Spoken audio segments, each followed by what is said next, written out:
On nights like this, being together matters more than cooking.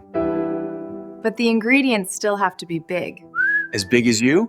All this butter and garlic, it's melting just for love, isn't it? And it makes this little corner feel like the warmest place in the world. It is, with you here. This shrimp is kind of scary. It's okay, I'm right here.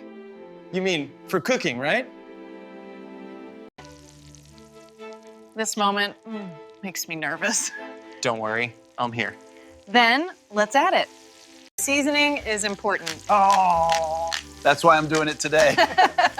Then it's already perfect. A charming duo embarks on an extraordinary adventure or preparing an oversized Italian. Look at that perfect toss. It looks incredible. I think we nailed the consistency this time. It tastes wonderful. Our scene opens in a warm, inviting kitchen. This feels unfair. Why? It's too smooth. And here we have the final toss. It looks absolutely divine. Ready to serve. You have to try this shrimp first. It looks amazing. I can't believe how cozy it is in here with the snow falling outside.